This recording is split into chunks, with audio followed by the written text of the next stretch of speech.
여론의 주식 이야기 여의주 오늘도 돌아왔습니다. 최근에는 계속 시장 관련한 이야기들을 하고 있는데요.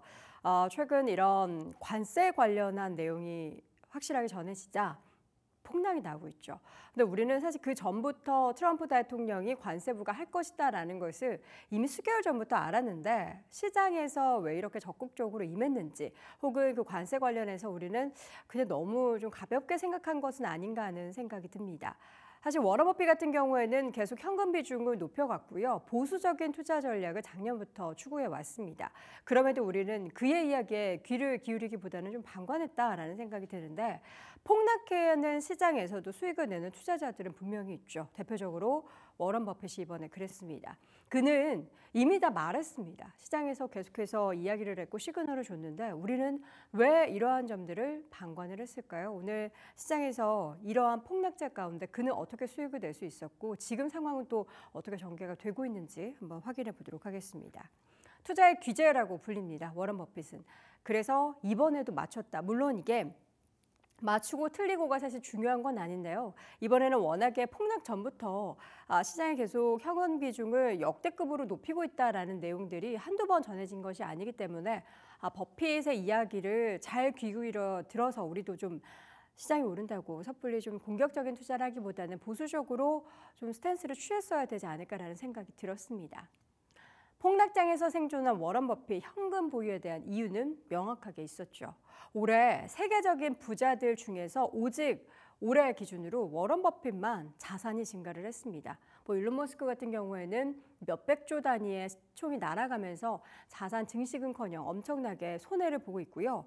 10위권 내의 인물들 중에서 버핏옥만 그렇게 수익을 봤다라고 하니까 말 다 한 거죠. 올해 얼마나 지금 자산이 늘었나 봤더니 약 17조 원 규모로 늘어났습니다. 급락단이 오기 전부터 현금 비중을 급격하게 늘렸고요. 보니까 분기 기준으로는 10개 분기 연속으로 늘려갔는데 최근 들어서 작년부터 급격하게 현금 비중을 높였고 또 애플 등의 종목들을 팔았습니다. 애플의 비중을 줄였다라는 부분에 있어서는 이게 이제 중국에 대한 익스포저가 큰 기업이다. 그리고 TSMC 같은 경우에도 중국의 익스포저가 연관이 돼 있기 때문에 좀 우려가 있다라는 부분들이 언급되면서 버핏은 중국 관련해서 우려를 계속해서 가지고 있네. 그러니까 중국에 대한 자체적인 우려보다는 미국과 중국 간의 관계에 있어서를 우려를 했던 거겠죠. 이번 폭락 장세를 활용한 주식 매입 여부 과연 결국에는 전에보다는 싸져 있는 것은 확실하고 밸류에이션 매력이 그래서 조금 더 올라갔는데 여기에 이제 다음에 제시가 되는 142%를 통해서 워런 버핏이 이끌고 있는 버크셔 해서웨이에서 이제 현금 비중을 더욱더 늘리지 않고 주식을 샀을까요? 이게 또 추후에 한 분기 지나고 나서 시장에 전해지기 때문에 이 부분이 너무나 궁금합니다. 최근 5조 3,400억 규모의 에너지채권을 발행을 했습니다. 최근 일본 투자는 계속해서 늘려오고 있는 거 아시죠? 코로나 때부터 일본 5대 상사 관련한 종목들을 비중을 계속 늘리는데 이번에 에너지채권까지 발행하면서 관련한 종목들에 대한 비중을 더 높일 그런 전략을 펼치고 있습니다. 자, 역사적으로 단계적인 폭락이 지금 진행이 되고 있습니다. 어제 시장도 사실 어제 뉴욕 증시가 한 4%까지 올라가는 거를 보고서는 이게 생각보다 빨리 회복을 하는구나. 이렇게 협상이 되면 시장이 안도를 하겠구나. 이렇게 생각을 했지만 그게 우리의 착각이었던 거죠. 다시금 시장은 하락을 했고요. 그래서 이 불확실성이 남아있는 상황이기 때문에 단기적인 쉽사리 반등은 어렵다라는 거고 그럼에도 불구하고 어쨌든 계속해서 전 고점 대비해서는 낮아져 있는 주가 수준이기 때문에 이거를 계속해서 모아가는 것은 어떨까? 지난 코로나 때, 과거 금융위기 때 폭락 뒤에 그 다음에 있었던 리바운드를 생각하면서 모아가는 것이 어떨까라는 그런 생각을 하게 합니다. 그런데 밤사이에 달러 환율을 보면은 아직까지 이 변동성의 끝은 오지 않았고 우리가 이왕이면 기다린 거 조금 더 기다려봐야 되지 않을까라는 생각을 하게 합니다. 어제 정규장 마감 후에 달러 대비 원화 환율이 1,481원 선까지 치솟았습니다. 그러니까 달러 인덱스는 사실 큰 변화가 없는데 올라감에도 불구하고 내려감에도 불구하고 반대로 원화의 약세가 더 극심하게 심해지고 있는 상황인 거죠. 작년 12월에 계엄 이슈가 있었던 그 이후로 다시 한번 1,480원 선을 돌파를 한 거고요. 여기에는 이제 미중 무역 분쟁 관련해서 가시화가 나타나면서 위험 자산에 대한 회피가 발생을 하고 있다는 것을 확인해 볼 수가 있습니다.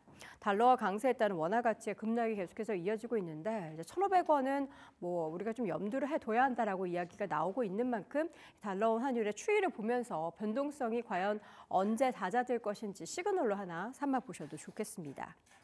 자, 외국인 투자자들의 매도는 계속해서 이어지고 있습니다. 어제도 많이 팔았습니다. 그런데 일부 종목에 대한 매수세는 사고 있다라고 하는데요. 관세 영향을 덜 받는 내수 방산 그리고 실적 개선에 관련한 종목들은 사고 있다는 겁니다. 4월 지금 뭐 몇 거래일 되진 않았지만 폭락장이 연출되고 있는 가운데 외국인의 매도가 엄청나게 지금 출회가 되고 있습니다. 그러나 한국전력에 대해서 한화 에어로스페이스, 두산 에너빌리티, APR이나 신일전기 등의 종목들은 사고 있다는 것을 봤을 때 내수 관련한 종목들뿐만 아니라 일부 실적 관련한 부분들에 있어서 부각이 되는 종목들은 그래도 폭락장이 하락할 때 더 매수하고 있구나를 우리가 확인해 볼 수가 있겠습니다. 외국인 투자자들이 지금 유독 많이 사고 있는 종목이 한국전력인데요. 4월에만 300억 넘게 사들이고 있고요. 반면 삼성전자와 SK하이닉스 등의 대형 반도체주 같은 경우에는 매도가 뚜렷했습니다. 4월에 각각 SK하이닉스도 1조 7천억 넘게 그리고 삼성전자도 1조 7천억 넘게 매도를 하고 있는 상황입니다.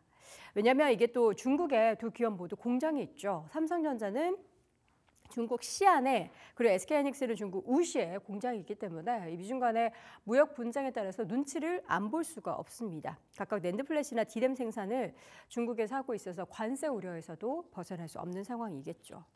그리고 우리는 워런 버핏 말고도 또 다른 경고가 최근에 있었죠. 이례적으로 한국은행에서 국내의 서학개미들에게 비중을 줄여라. 어떤 비중을 줄여라라고 봤더니 우리가 너무 M7에 그리고 일부 레버리지 상품에 집중되어 있는 투자가 좀 과하다. 이 열기가 너무 뜨거워서 위험하다라는 경고를 이례적으로 했습니다. 그런데 시장에서는 시장이 폭락하자 저가 매수를 외치는 그런 개인 투자자들의 매수세가 더 유입되고 있다고 합니다. 최근 한 달 동안 서학개미, 우리 해외 주식을 투자하는 우리 투자자들의 레버리지 ETF 매수 규모인데요. 보시면은 디렉시온 데일리 세미컨덕터 불 3배짜리, 반도체 관련해서 불장, 그러니까 저점 매수를 하는 거겠죠. 3배짜리 사고 있고요. 테슬라 2배짜리, 그리고 울트라 프로 QQQ, 이것도 이제 레버리지죠. 반대로도 롱 엔비디아 데일리, 그러니까 이런 관련해서 2배 아니면 3배짜리 레버리지, 저점 매수를 해서 단기간에 다시 한번 리바운드하는 주가에 있어서의 수익률을 더 향유하겠다라는 그런 매수세가 잡히고 있습니다. 두 번째로 가장 많이 매수한 ETF가 그 반도체를 3배 추종하는 그런 상품이고요. 국내 투자자들이 지금 최근 수년 동안 미국 주식 투자를 점점 더 많이 늘려오고 있는데 이게 이제 정말 안정적으로 늘려가는 그런 포지션보다는 이렇게 공격적인 투자를 굉장히 많이 하고 있습니다. 그래서 한국은행이 앞서 말씀드렸던 것처럼 이례적으로 이런 투자를 좀 주의하세요라고 했는데 그때만 조금 비중 조절을 했어도라는 그런 생각을 하게 만듭니다. 지난주에 폭락장에서는 애플이나 엔비디아, TQQQ 등을 집중 매수했다라고 합니다. 판 게 아니고요. 샀다고 합니다. 그런데 그 이후로 주가가 어떻게 되고 있죠? 계속해서 하락세를 보이고 있고요. TQQQ 같은 경우에는 이제 3배짜리이기 때문에 더 많은 낙폭이 기록이 됐을 겁니다.